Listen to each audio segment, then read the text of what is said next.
Digital 410 Media proudly presents the What's the Scuttlebutt podcast with your hosts, Don Abernathy, Jeff Copsetta, and Dennis Blocker. Welcome, everybody, to another episode of the What's the Scuttlebutt podcast, your favorite World War II-based podcast. Jeff is here. He's back, and we have two fantastic guests we've been booking for quite a while. We're happy to have them on. Before I introduce them, Jeff, how you doing tonight, sir? I'm good, man. I'm ready to go. It's an exciting show tonight, and really looking forward to sharing it with the world. I am too. We're very excited. We've had George Luz Jr. on. Obviously, we had Henry Sledge on for years. And joining us tonight is the one and only Gene and Debbie. Now, Debbie is the granddaughter, and Gene is the son of what we, the general public, know as Wild Bill Garnier. But, Debbie, I was watching one of your videos, and you were educating your TikTok audience, and, well, the rest of the world, myself included, that it's not exactly the way your family's last name is correctly pronounced. Is that the case? How do you pronounce your last name? I pronounce my last name Guarnieri. Now, here's the background on this. My grandfather, we have papers where my grandfather was Guarnieri, like the violin. Okay. When he came over here, they just changed it to Nere. My father says Bill Guarnier. My brother says Guarnieri. My cousins say Guarnieri. So it sounds French. People think it was French, but no, it's Italian. And it's just the way you're growing up. It's just the way I pronounced it. I don't think there was any. You could say Guarnier, and it's my father always said Bill Guarnier.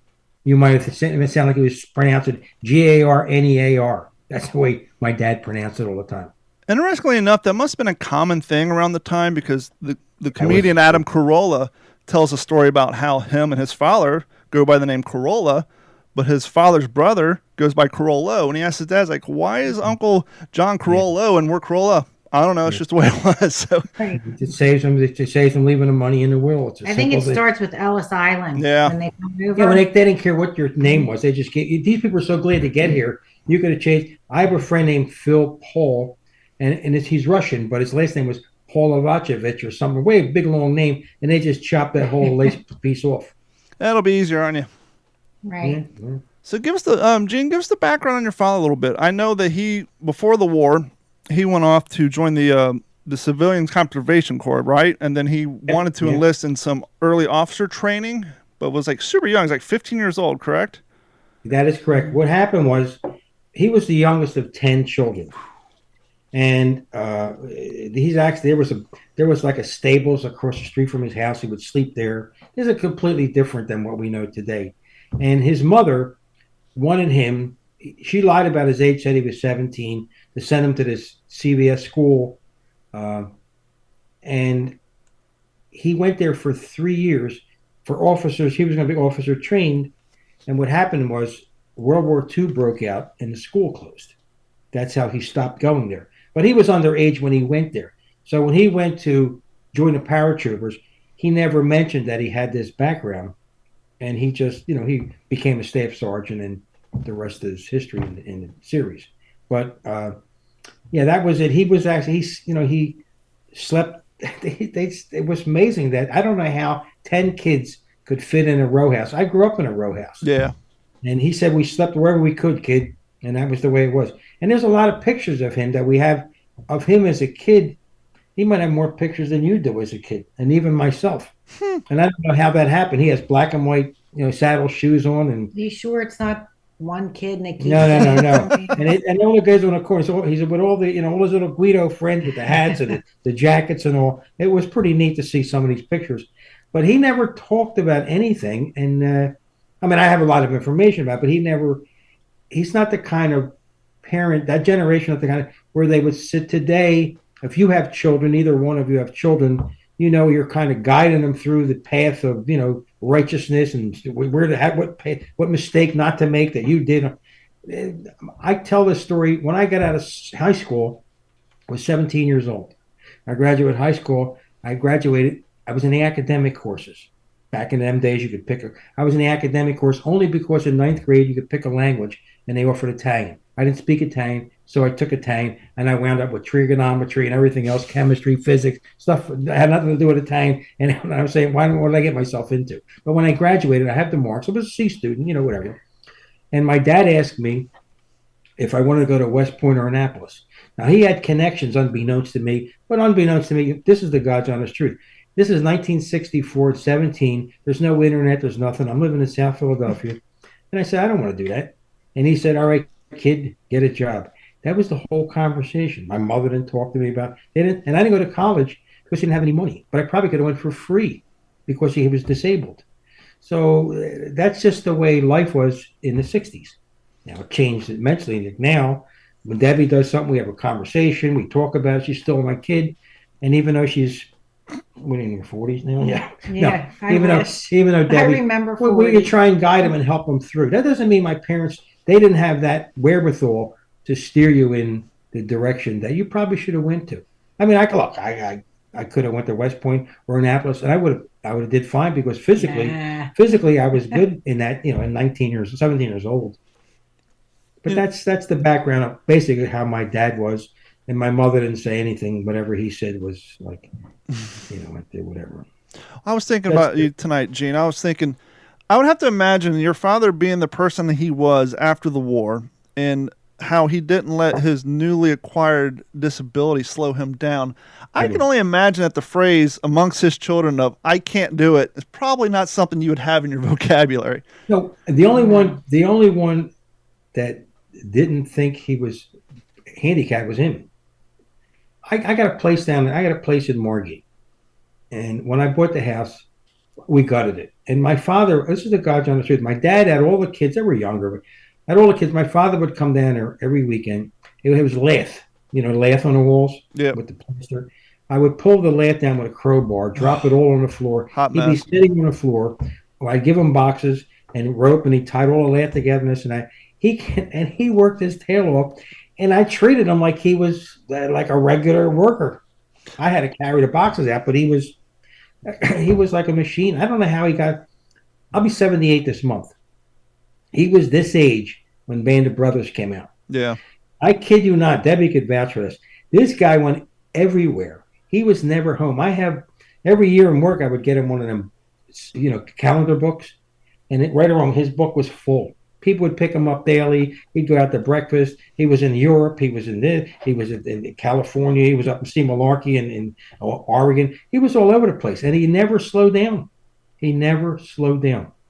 Yeah, I misworded my question. I guess what I meant to say is you as a child raising up, when he asked you to do something or someone expected you to do something, I imagine with him being your father, the phrase "I can't" couldn't come out of your vocabulary, couldn't come out of your mouth. No, it couldn't come out of my vocabulary to him. Yeah.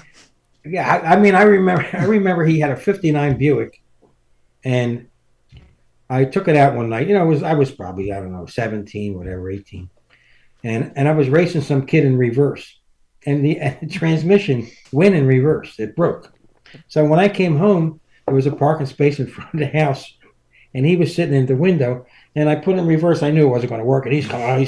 And actually, I never told him that anyway. If he's listening now, he'll know. I blew the reverse that race. That was that stupid stuff. But yeah, he didn't. There was nothing he couldn't do. That's the truth. There was nothing that he didn't. He couldn't. He did everything. What's the top end speed in reverse on a 68 Buick? Well, I don't know if I even won the race. The point I was racing an Oldsmobile, but it's just stupid things you did when I was a kid. But he was there. He would actually literally kill for me, my brother, or my mother. He would actually kill somebody. We knew that then that something was different about him because he would get in not an argument, but somebody a confrontation or something, and he'd have a pipe in his hand. He's ready to go to the mattresses. But we didn't think anything of him. He even collected for my grandfather, my mother's father, when he got out of service. He was collecting money for loans. This guy's got a wooden leg. He was a different kind of guy. But he was gentle as a lamb, unless you crossed him. But I was always on the end, so I didn't have to worry about it. Best place to be. Yeah, he was good. He was a good guy. He was easygoing. He was never violent or anything. He was a nice guy. And he was a very personable, and he was a big asset to the Band of Brothers after the series. He was probably the most popular veteran going all over the place. I mean, he was in that one of them. They came out with a book, the most important high veterans. He was number 56 out of 100. He was pretty cool, but he never got caught up in that. He never was above anything. When he raised money, him and Babe sent money to Shifty Powers who needed money and help, and they would send money to him. And they didn't have money, so they would just, what little they had, they just gave away. I know the book series long before the miniseries came. The book series came from Steve Ambrose, visiting a couple of people and then becoming aware of the reunions that your father was basically key in putting together for all those years. How many reunions? Yeah. Do you remember like what your father's response was when someone said, "Hey, I want to come sit down and talk to you guys," and to you and your brothers in arms, if you will, about a book I want to write? How did that kind of present itself to him, and what was his first thoughts on that? The way it happened was the reunion was in New Orleans. My father would excuse me, set up the reunions every year, and he'd pick up whatever they were. They moved it around. This year was going to be in New Orleans, and there was a little blurb in the newspaper that the 101st Airborne was going to be so-and-so, and so, something in New Orleans. And Stephen Ambrose sent a Marine over, I think it was, to go and talk to these people. So this is from my father. When a guy came in to the hospitality room and he's wanted to talk to people and all, my father basically threw him out and said, "Who the frig are you, kid?" He's asking questions. And then it's, Stephen Ambrose came. I mean, it settled down but they didn't let him invade their privacy. They were very close, and it wasn't like after Band of Brothers where everybody wanted to be around him. Nobody really wanted to be around him. Just their intimate family, wife, maybe a couple of kids would go. George Les was one of them. They couldn't leave George Les home because they afraid he'd light the house on fire. But most of the kids didn't go, and it was just family. So anybody else that went really wasn't allowed. Well, plus I would imagine at that point, obviously before the book came out, your father probably put in so much time, energy, and effort organizing these events. He wasn't, I would assume, probably wasn't going to let his event that he'd been planning and organizing for so long get hijacked by some guy who wants to interview some people for the book. Well, remember too, there was so many different groups of World War II: Marines, Navy, sure, whatever, Army, Airborne, and a lot of them didn't stick together at all. Yeah, they didn't have reunions. My dad started maybe running the reunions, I think, at 47, 48, when he was able. He was in the hospital with Joe Toy for a year in 1946, 47, and what he did was he just became the centerpiece, and he loved doing this. So you have, and they would get together, and then they would try and get one more person next year. You bring somebody, and that's how it grew. And I think one year they had like 85 of the men were there in California, and he was close to a lot of these people that I heard their names, I knew of them. I'll tell you a real quick story. When my dad had a heart attack. No, he didn't have a heart attack. I'm sorry, not a heart attack. He was getting blood clots, and this is probably in 1969. He was getting blood clots, and they took him to at that time the naval base. The hospital was there, and they were doing the tests on his back and this and that, and all these tests, and they narrowed it down to it was his wooden leg. Prosthetic. It was made of maple, and his leg was basically. I told the story before. When he had his leg in his prosthetic, it was his bare leg. There was no stocking on it or nothing. Wow. So the way he put his leg on, it was heavy. Yeah, the leg was heavy as hell. It was maple, and it just bent the knee. And here's the way he put his leg on. For people who are not familiar with this, and I did tell this at the World War II museum that time. He wore a stump sock. A stump sock was open at both ends. So when he would put his leg on, my brother and I carried his leg down from upstairs so many times, so we were familiar with this. He put his leg on, but before he put his leg on, he put the stump sock on. And he put the stump sock on, and I'm sure he used powder, whatever he used. And then he had a metal valve in the bottom, like a screw, screw valve. Mm-hmm. He would take the stump sock and push it into the valve, out the hole, and he put the leg on, and he would pull the stump sock off his leg. So his stump was basically bare inside the wood. But what boggles my mind as I got older, it was a vacuum. I don't know how his leg stayed on. I have no idea. He went all over. He went to work. He did everything. He drove stick, which he wasn't allowed to do. But it was amazing that, and as I got older, I'm thinking, how did this guy drag this wooden leg around on vacuum? Yeah. And he straps or hooks or like the, bungees or nothing like that. It was just amazing. Yeah, I know the modern day ones still use vacuum, but they're a hell of a lot lighter, the carbon fiber and everything else. So the fact that you got a piece of metal on the bottom, it's real light. This was heavy. And he would give the wooden legs out to the kids up the street when he got a new one. It was amazing. One kid got the wood leg up the street, put it in the basement, and his sister went down screaming when she saw this leg laying on the floor. It was a big leg. It was heavy. They'd be worth a lot of money right now. Yeah, that's what I was thinking. You can make a table out of it. 4 feet. I'm just sitting back enjoying it. So, for the listeners that don't know, was telling Gene earlier, growing up in South Jersey, I just appreciate hearing his accent. It's kind of taking me home to that Philly accent. But we've got a lot of similarities. My last name has been butchered since we came over from Portugal. It was Cabecera, and the first paycheck my great grandfather got in the Navy said Joe Copsetta. And I guess that's me. And to them, that was good enough, kid. Look, I got the money. That's it. Yeah. The story goes, if he was going to fix it, he was afraid he wouldn't get paid. So I guess I'm Copsetta now. And my dad, go ahead. Yeah, finish with your son. Sorry. Well, but similar things where some of the the sisters didn't adopt the Copsetta name, but what ended up happening was his parents adopted the Copsetta name. Which was really interesting. And then my dad's the oldest of 12 kids. They grew up in the 50s and 60s, of course. So a lot of those same similarities. It was definitely a different time. And hearing your dad's story and thinking about my family, it really does highlight how different things were, but not just that, how different men were. And, I think that's something that we really like to emphasize at What's the Scuttlebutt is, every time you ask a World War II veteran about the greatest generation, they always point to their parents. But your dad and his comrades, they really were the greatest generation. And I did a tour overseas as well in the Army, and I thought every single day about how it could have been worse. And I thought about the World War II vets. When we went over the Burma and Iraq, we weren't hitting Omaha Beach.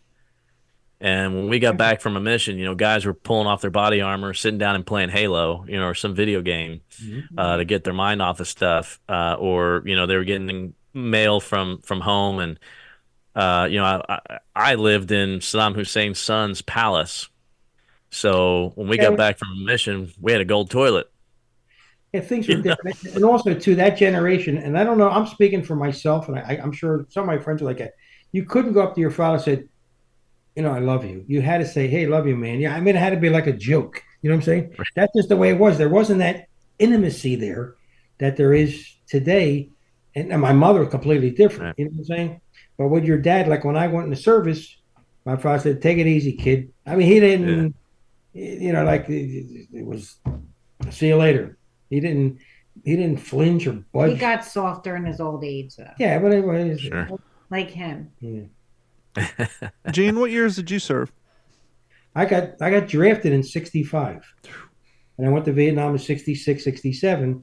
And my father, at that time, you can go to the airport and get in the train. And he just said, yeah, take it easy, kid. I mean, there was and I didn't join I was a paratrooper. I didn't join the paratroop because he was in the paratroopers. I joined the paratroop because I was 19 and didn't have the brains to get out of the Marine. I thought this would be great, the paratroopers. And, it is what it is. It's a different time. Like you said, Vietnam, when I was there, completely different than what my dad was in. They were going home when the war was over. He came home in a plane with missing a leg. Yeah. And they sent his Tommy gun home with him. Not on a plane. Johnny Martin brought it home with him. Didn't Babe send one home piecemeal? And his wife made him get rid of it years later. Babe, I don't know if Babe brought a Tommy gun home. Babe did something. He did bring his guns home. And Babe, my dad even had Lugers and stuff. He gave it all away. Yeah. I talked to Don Malarkey. I said, Don, how many Lugers do you have? He said, let me see. I think I had about 60. Wow. He said, I threw about 30 or 40 of them away, and I put him in a shit can beside the officers again, and he burned them. This is like these guys were completely different than yeah. Well, Jeff was talking about his time in service, and then you were talking about your time. to me, never have served, but just thinking back to your father's generation and what their uniforms were made up of. And then comparatively speaking to your time during Vietnam, I mean, just the flak jackets alone and the helmets and the armor, then not to mention the advancement in technology of Jeff's time in service. But I often tell people who aren't really super up to date with World War II as far as uniforms go, with the exception of the airborne jumpsuit, I tell people, when they landed on D-Day, they were essentially landing in their Sunday best. They had on wool pants and wool shirts, the same wool pants and shirts that they would have worn to church. I have my father's jumpsuit. Yeah, it's just the fact that what they went through and what they survived in by today's standards is just, well, I said, most of them, people have told me, they said, a few people have told me, friends of my dad's, they said, if your father had 2 legs now, he probably would have been arrested. All the stuff he was involved in, he was like crazy. I mean, he was a good guy though. Yeah, he was like Josie Wales, kind of quiet. You know what I mean? He was a good guy. When the book came out, was that the first time your family really knew in depth of what he went through? Not the book. The book came out, what, 92? 92, the book came out. You know when I knew when the book came out? 96, my mother told me. Really? Yeah, they didn't do that. Listen, I was at the reunion, I think, in 94. It was at Valley Forge. That's when Sobel's sister came. She was invited. Yeah. And she came to the reunion and kind of worked through some of the things that were, happening in the book of Sobel. And I was there. My daughter at that time was 2. And she was walking all over giving these. Not me. Not her. She was always older. And then, so, my youngest daughter was 2, and she was handing out, bringing beers to the, Shifty and all the guys that were there. And I didn't know anything about a book. And they were tipping her. And there was a lot of people there. My father had the mummers there. You know that from South Jersey. And I didn't know nothing about no book. And then in 96, my mother said, there's a book out, the Band of Brothers. They might make a movie, but, they're all crazy and this and that. And my mom died in 97.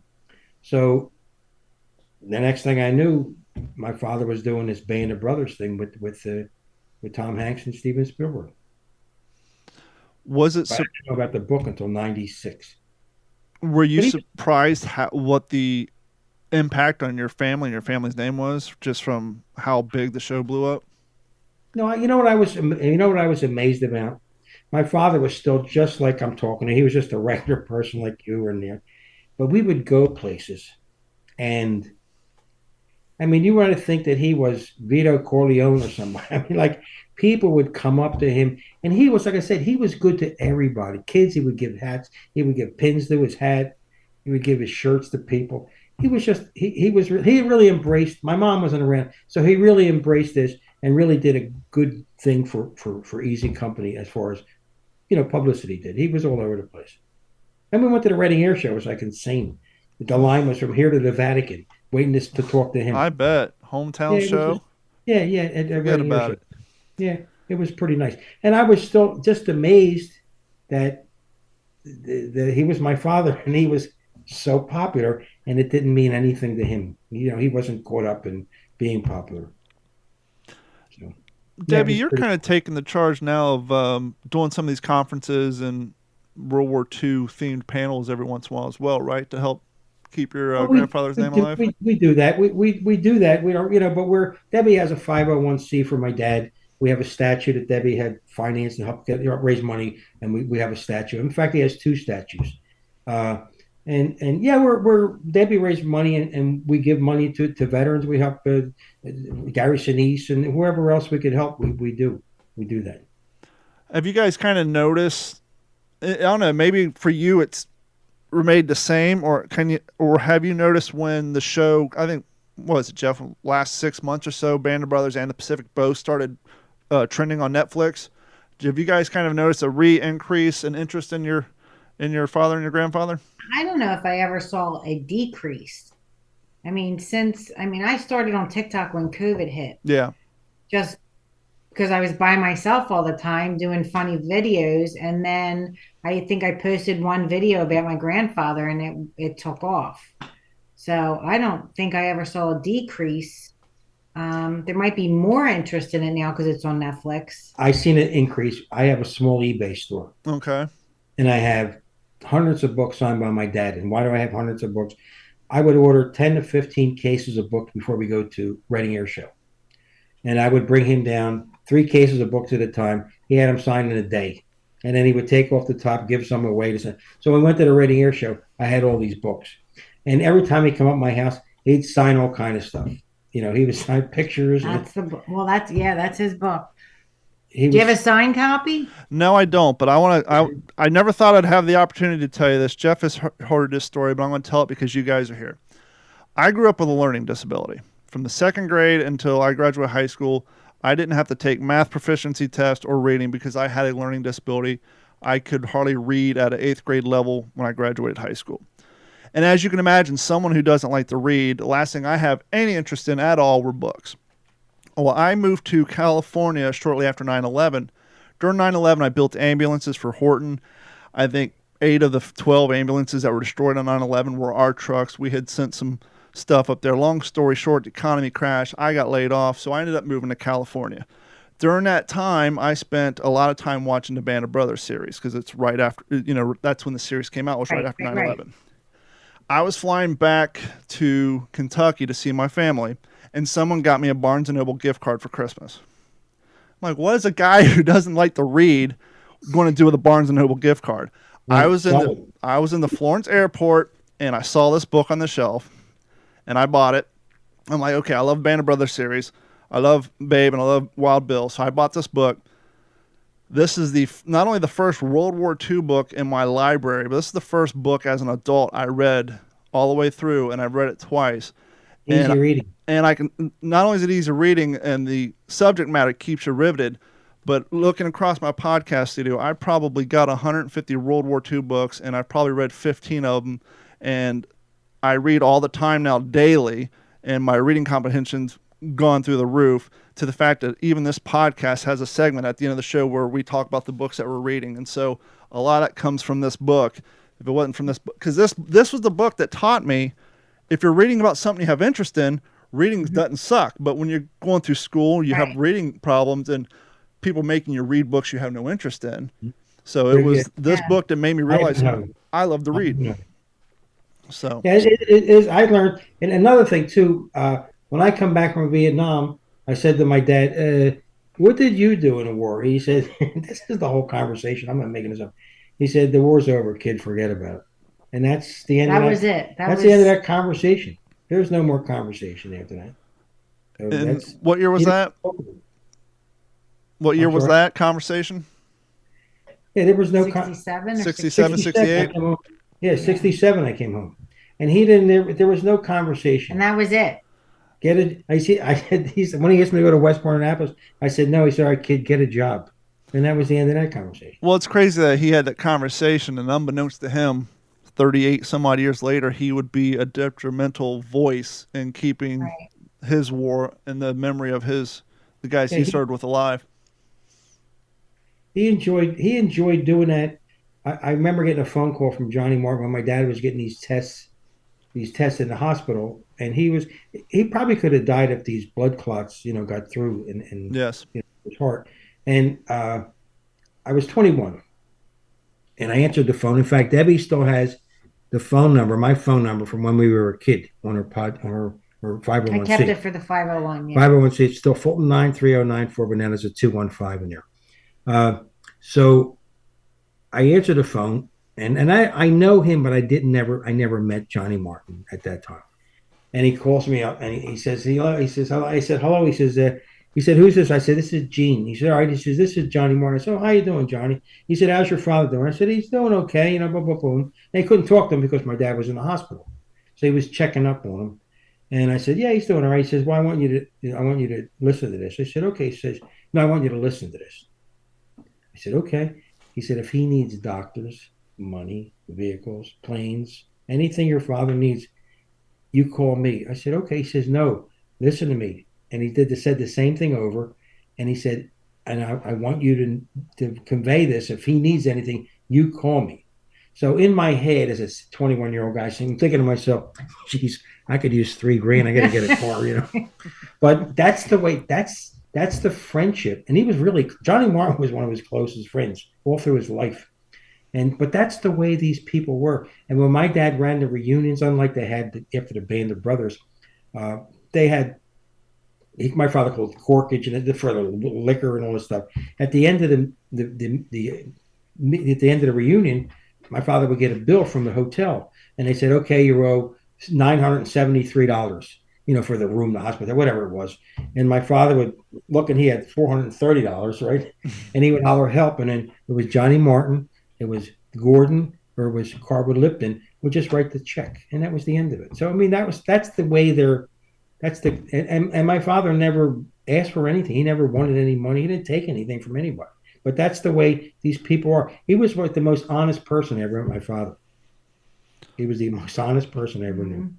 Was Babe around your house as much as we're led to believe when you're growing up? Babe was around my house a lot when I was a kid. Yes, Babe was around my house more when Band of Brothers came out because he didn't drive. My dad, Babe and my father were like thick as anything. But remember, Babe was around my house. But remember, at this time, Babe was still working before Band of Brothers when I'm growing up. He's married, and I saw Babe, but Babe walked everywhere. Babe would walk from his house to my father's house. So Babe was around a lot, but Babe wasn't around as much as after the Band of Brothers. After my mother died, Babe was around more. Because my father now would pick him up. My father didn't have any commitments with my mother or something. Yeah, they went everywhere. That's fantastic. I'm still just thinking about the impact of that series. I mean, I saw it for the first time when I was overseas, and we would put on an episode, after a bad mission or something, and it didn't even resonate with me then like it does now. I watch it every year, every November. My wife, it's part of our. It's just what we do. It's tradition. As the weather turns colder in Texas, cold enough to at least try to have a fire in the fireplace, we put on Band of Brothers. It's just not the beginning of Christmas season without it, and we've been doing that now. Geez. Well, my oldest is 17. It's probably as long as he's been alive. We've been doing that. And it's crazy to think that every time I watch it, it gets harder for me to watch. More things come back the more I watch it. And it's just so powerful. And just a prime example today, and I've got a little eBay store myself, was in a conversation with a guy in Scranton talking about something I've got online here. And of course, this guy's a kind of a nice guy, must be a collector, and told him about the podcast, and he said, "That's ironic. I'm watching Band of Brothers now." I thought this is just unbelievable, the depth that series has, and how it has been the cornerstone of everything since then. Yeah, it is. I watched the Pacific. I went to the premiere of the Pacific with my dad in New Orleans, and it's not the same. I didn't, and don't get me wrong. I think the Marines had it harder than the Army. I mean, it was like a daily barrage for these Marines, muds, dysentery. I mean, all kind of disasters in every island they went to. But I watched the Pacific. I could never get wrapped around. There was too much for me to absorb. Going to Australia and the dating somebody and this guy. I mean, I enjoyed it, but it was just. Band of Brothers actually told a story, and you went from, when they started in Toccoa, which they did, and they moved their way up, it actually made sense. And really, look, if I didn't know these people, I'm sure a lot of people got confused too. There's a few people, I wish I would have met Popeye. I didn't meet Popeye. He was probably at the reunion in Valley Forge where I was there, and I wish I would have met Popeye. He's one of the, George Luz, I wish I would have met George Luz, his dad. I just... in hindsight, everything is different. Scott Gordon's father. I wish I would have met him. And my father would go to these places with my mother. They would go down to Gordon's and stay overnight.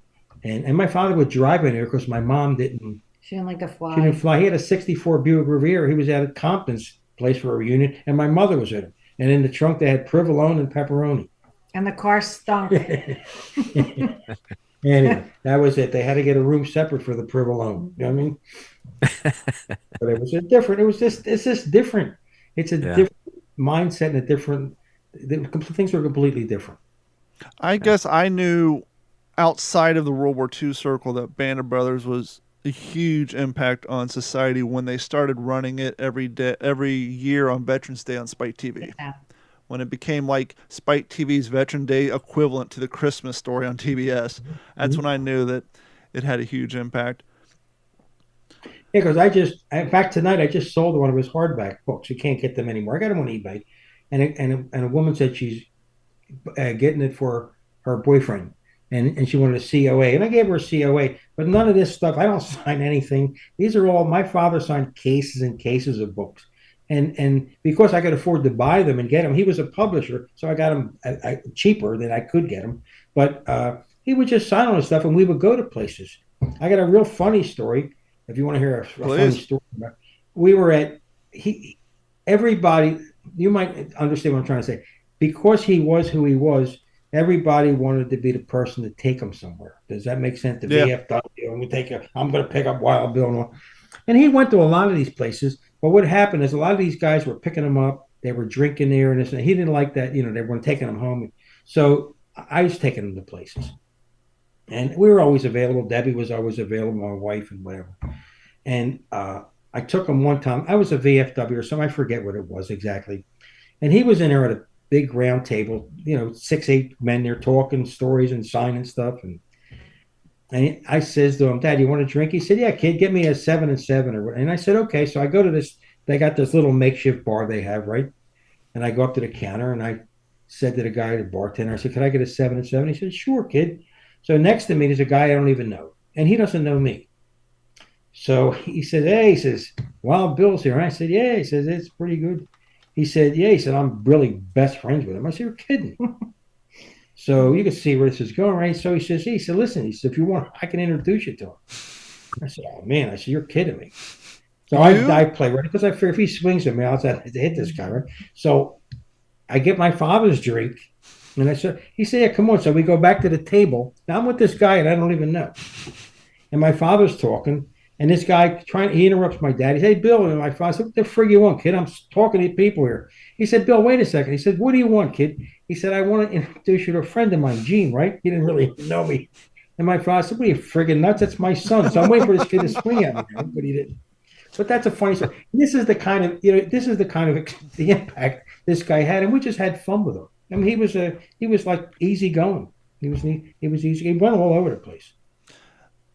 I was thinking it had to have been kind of surreal for your father to be sitting around one day watching the news and hearing about Robert Kennedy assassination, and then Sirhan, and then when they finally go to court, Buck Compton's prosecuting Sirhan. Right. Yeah, Buck Compton had a reunion out in California. My father went out there, and he was in Buck Compton, had a limo. And he said, hey, kid, you got it pretty good out here. So when Compton had his reunion, I was off. He actually rented a bus. There was a big, they were very close. And their station in life meant nothing. Yeah. When Johnny Martin was from Columbus, Ohio. That's right. Like I said, he was best of friends with my dad. And I don't know if he worked for a mailman or something like that, mail company. And he said, he came to my father in Philadelphia, and he said, Bill, I'm going to go out west and build. He says, you want to come with me? My father told him, get lost, kid. And Johnny Martin went out and built these massive nursing homes, all kinds of stuff, big time, millions and millions of dollars.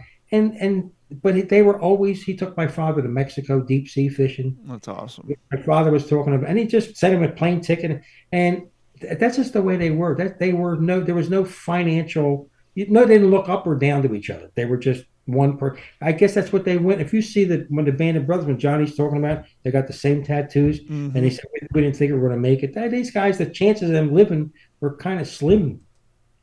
And that's what happened to them. So that's just the way it was. It was interesting to see that camaraderie that they had together. Joe Toy they were very close to Joe Toy. Yeah.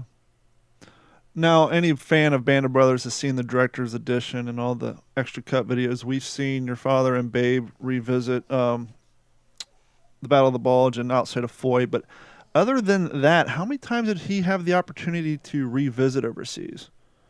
My dad, the first time in fact, I just found that my wife said, what the hell is this thing? I had a Monopoly game worth taking stuff out of the attic. If you got kids, you're trying to throw stuff out or get rid of it. So I go up in the attic and I bring this Monopoly game down. And I said to my wife, I don't know where the hell this came from. And it's a Dutch Monopoly game. Wow. My father brought it home in 1954. My father went to Holland. And I forget, him and Babe knew this, I forget the woman's name. I think they would stay at her house. Yeah, I think And it's in my dad went back there the probably book. about 15 times, at least 15 times. He went back there. His print, if you ever saw his print, you ever see my dad's print? Yes, I believe so. Okay. That print is made from a real picture from a newspaper in Margron. He's in a cemetery with this is in 1987 with flowers and a list of graves. This is before Band of Brothers came out. And that's what he's doing. He's walking around the cemetery. And I said, what could be a better picture of my dad than his picture of him in his back walking around the cemetery? And that's a good real picture. So he's been back here a lot. I think the name that I'm going to slaughter here, it was Honey and Mom Vermeulen, Vermuelen. It was Honey. I think that was her name. Yeah, Vermeulen.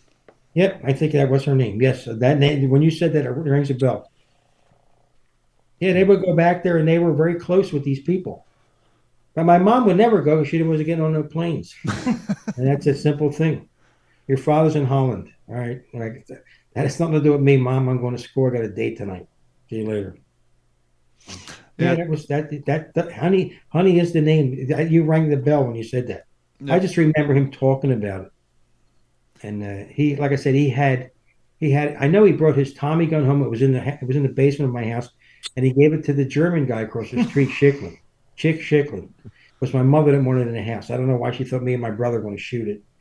And then he had a parachute that somebody took from him after the Band of Brothers. That was the problem with a lot of these veterans, that they were actually shystered out of some of their stuff for whatever reason. I don't know, but I took most of the stuff out of my dad's house that I could. Yeah, he gave everything away. I didn't think anything of it. It meant nothing. He's got a couple letters from that guy that said nuts, in Normandy. McAuliffe? Yeah. A couple letters from him. Yeah, he was just, all this stuff really didn't mean I don't know how to even empathy. He didn't mean any. I mean, the war meant everything to him, and his friends meant everything. But all this excitement meant this guy, he could have went anywhere, and he really didn't. He just didn't. I kid people. I said I could have put him on a bus in Philadelphia, drove to California, and announced the whole time that I'm going to beat her. He would have came home a millionaire. I really couldn't do that. I mean, I wouldn't do that. But it was so popular. It was like insane. It was insane to how popular they were. All of them.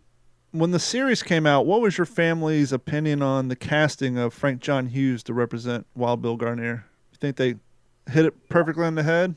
That's a good question, because here's the answer to that. People ask me that, and this is the truth. I didn't friggin' know my father. Now, he means he didn't know him back then. Sure, I didn't know him then at all. So you're saying, hey, was he like that? My point is, all the members of the group said that's the way he was.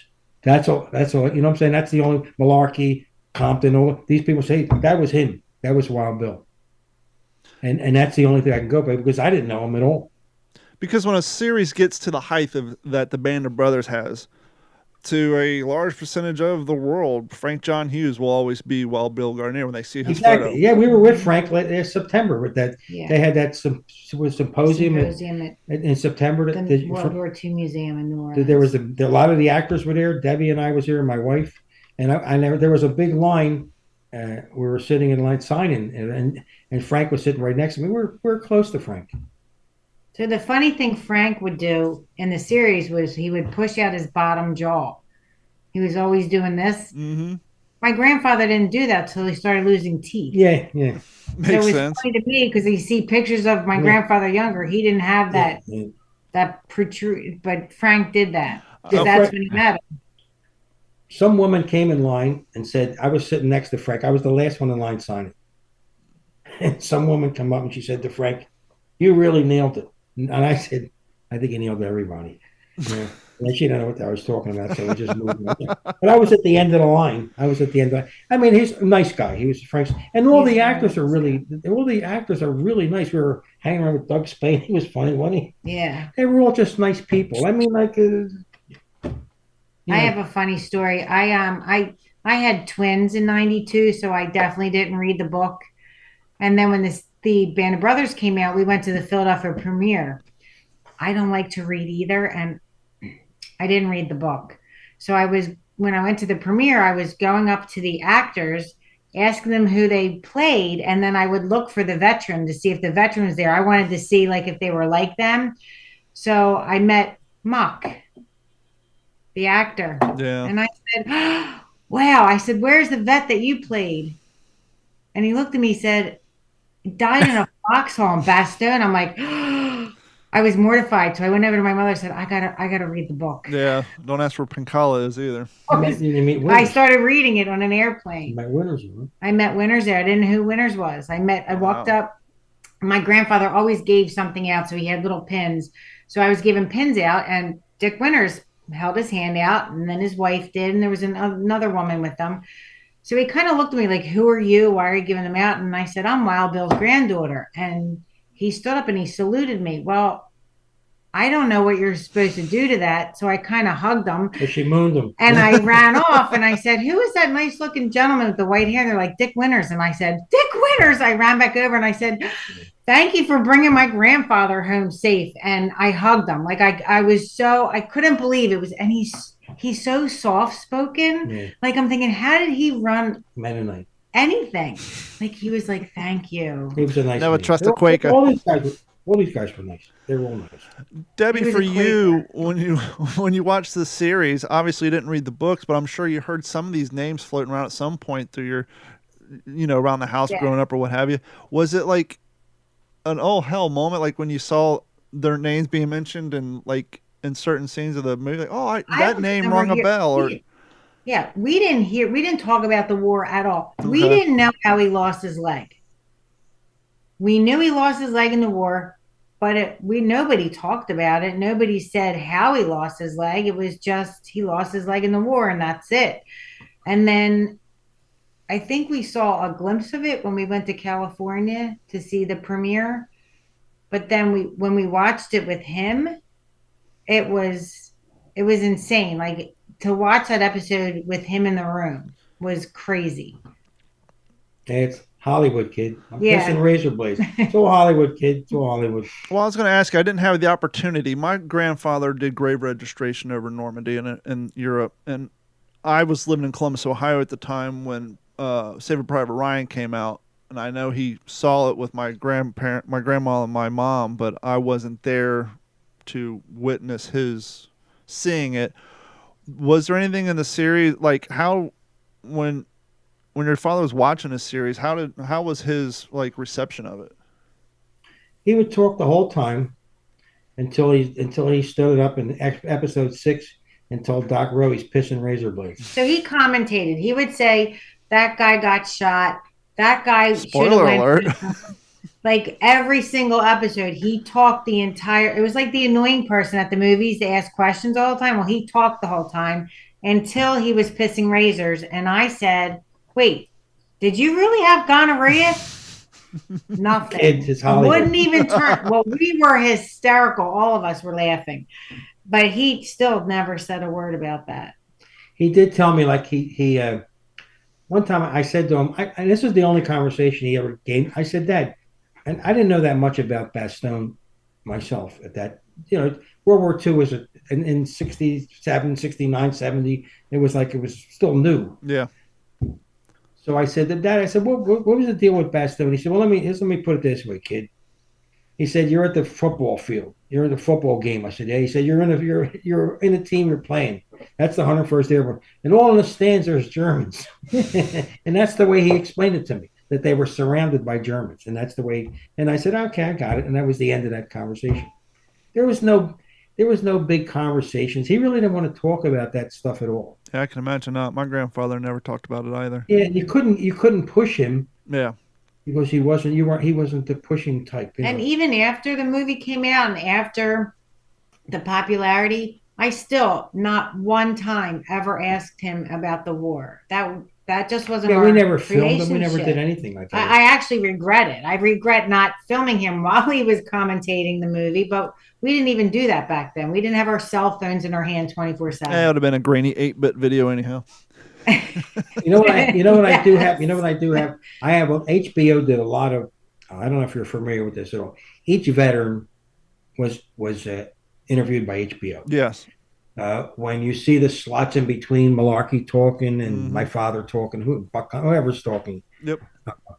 that's a snippet from the interview. Well, I have this is VHS. I have tapes of of HBO filming my father and Babe that are not even part of that series. And there's one thing, Babe thought that Richie Cunningham, what's his name? Ron he thought Howard? yeah, Yeah. he said, God, He's going to play me. I said, Christ, I hope he doesn't play. I think that guy's a little screwy. I mean, this is what they're told. And these tapes are funny as hell. The problem is now you need a VHS player to play them. No, you don't. You have to. Um, I'll help him. I was gonna say, come I can almost guarantee you there's a photography shop somewhere in town that does VHS to No, DVD they do, but I'm saying conversions. the one that's up here closed. I'm saying a lot of photography shops are closing because everything is, look, DVDs are almost a thing of the past, Yeah. right? I mean, you can buy a car and you can't get a DVD player. He still has his 8-track. Yeah, I mean, I still got my 8 tracks. I'm ready to rock and roll. Well, it's funny Gene mentions that because, and Debbie, you might have seen some of them. There's people on TikTok videos now talking about, hey, we bought the digital copy of these movies, and turns out their license is only good for 2 years. And people are like, that's why you buy it on DVD. There's a reason you want the physical hard copy stuff because the digital stuff they take away from you. There's no It's physical. crazy. I tried to get HBO, and this would be great. Actually, they could actually, all these hour interviews, Popeye and the rest of them, Shifty, if they can get all that and put it together, that would be a great thing for Yes. people to Yeah. because now you're going to get an hour of my dad. You're going to get an hour of Malarkey. You're going to get an hour of Popeye. You're going to get an hour of Shifty and One Lung McClung. You're going to You get just have Bill and Babe, right? yeah, but that's the only ones that were interviewed. I mean, I have that. Remember, Gordon said so and so. I don't even mention people's name. This guy that was befriended and that turned against the company was supposed to represent him. He borrowed her father's, GVHS, and she never got it back. Yeah. So and it's really interesting. Like I said, where my father said, when I watch Band of Brothers, my father pops up and he says, and he's like I said, he doesn't lie. He said, I did a lot of killing, and I'm thinking, but that's the way he was back then. That's the way he was. And then Winters comes out and says, Spears and Guarnier are natural born killers. That's exciting to tell you. And then when we watched all the premieres, my dad was allowed to go to any premiere he wanted to because he was HBO's contact. And when I say to that, it was Morale Brooks, who was a beautiful, nice woman. She was terrific. Hello? Yeah, we're good. Oh, I lost you. We lost our picture anyway. No, we You still got you. hear me now? Yeah, we can hear you fine.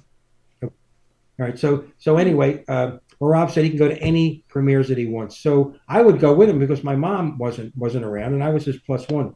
And every time they showed episode, they show a piece of the first one, and they showed the first episode where he goes, he calls Winters and Quaker and all this stuff. And every time people say your father was a serial killer, where he's shooting all the horses and everything.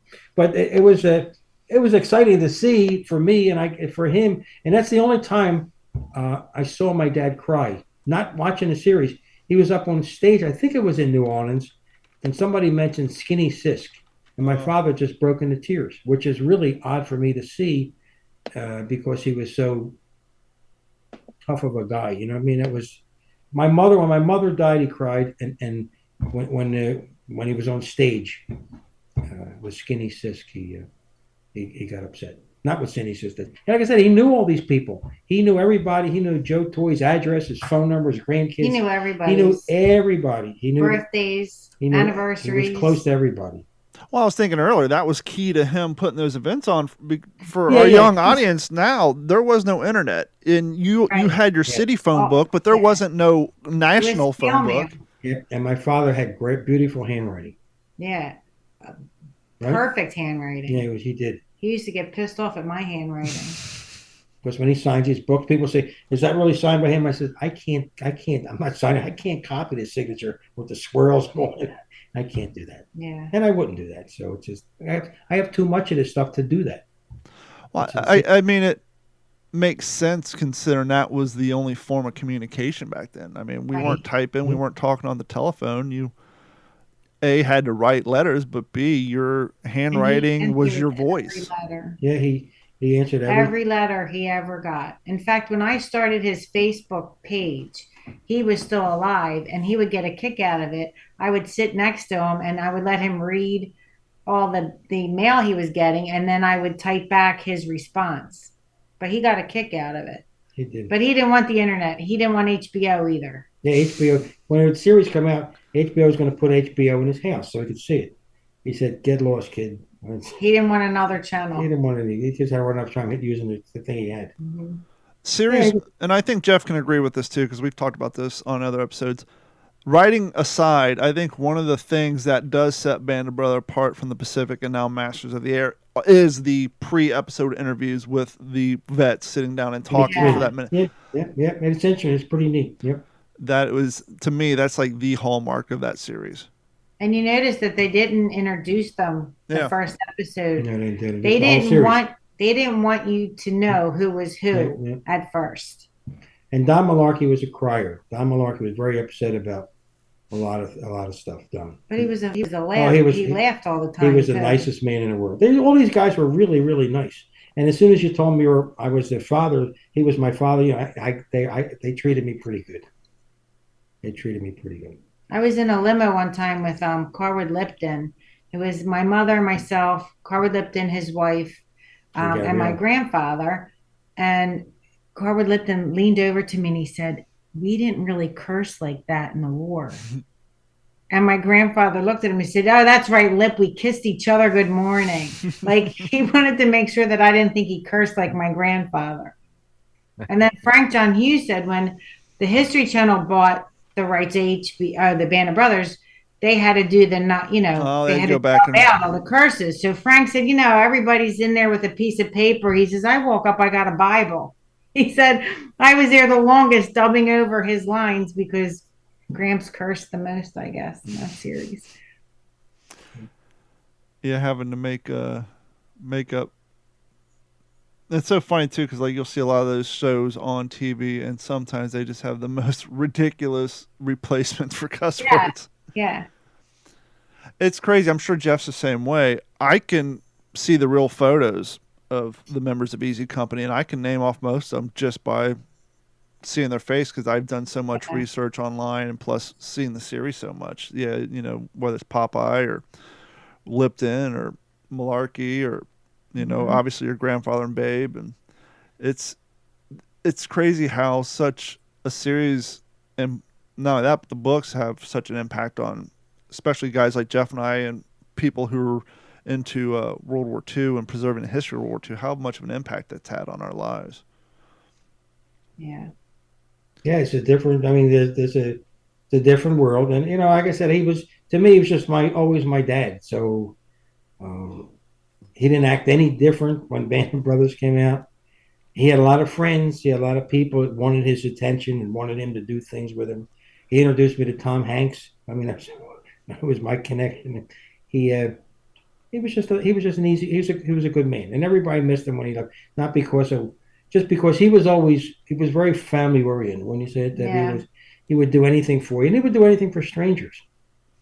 When he passed away, I divided up his estate between me and my brother, and I had his checkbook and stuff like that. And he wrote a lot of checks to people just to help him out. It's the way he was, and he really didn't have a lot of money, but he had enough to live well. He wouldn't move in with me or my house or even Debbie or my brothers because... Yeah, we finally got him back at the VA, and the VA was offering him money to move and get an addition. And I said, "You can put it in the back of my house. You have your own separate," because I'm not moving to the country. Yeah. And it was There's just, trees here. it That's just- the country. just as well because he had a lot of visitors. He had Navy SEALs come to his house. He had police come to his house. There was a lot. always somebody in his house. Yeah, always. Who's it? What are you doing? Oh, some broads here. Yeah, who are He they? doesn't Dad? know their name. Yeah, who are they, Dad? But some broad sitting in the living I room. called him up one day. I said, Dad, I said, my wife was, she'd make him food or whatever, or bringing him food down. I said, Dad, listen, I'll come down and I'm going to get, and I wasn't going down there. I said, I'm going to get some food for him to come down. He says, not today, kid. I said, what are you doing today? He said, I got a couple of broads here. I said, who are they? He says, what's your name, sweetheart? So he don't even know who they are. So they're from Kansas. They're from Kansas and Missouri. They just, his name and phone number were in the phone book. Wow. So that's how crazy this was. So yeah, but he could handle all this stuff, and he enjoyed himself, and that was it. If he enjoyed it, it was good enough for me. No, I just really appreciate y'all's time, and I hope to meet y'all in person down the road sometime because it'd be great to Well, thank you just for having me. Thank you. For having me. yeah. I mean this I'll is let not. you know if we're ever going to Texas for a reunion. We were. What is the one with the Riverwalk? San Antonio. Yeah, we had a reunion there. We had a reunion there after Band of Brothers. Yeah. This year we're going to be in San Diego. Indiana. Okay. Well, I come back to Jersey. I try to go back once a year. A lot of the family's there in South Jersey, but yeah, we'll do. But Gene, Debbie, thank you so much for stopping by and giving us some of your time. And We should do this and we can get a couple of the kids on there. George Luz, we can torment him. yeah, please, if you could, Malarkeys. let's arrange something. We'll. It'd be fun. George's sister Lana's a riot too. Who's that? George's sister Lana. She's Oh. a riot Scotty too. Gordon, Tracy Scotty Gordon. Gordon. Yeah, well, let's make it happen. Definitely down for that We can cause. definitely do that. Yeah, we'll be interviewing you. There you go. Thank you. Thanks again. Thank you guys so much, and Thank you. we'll talk to you hopefully soon. This has been a Digital 410 production.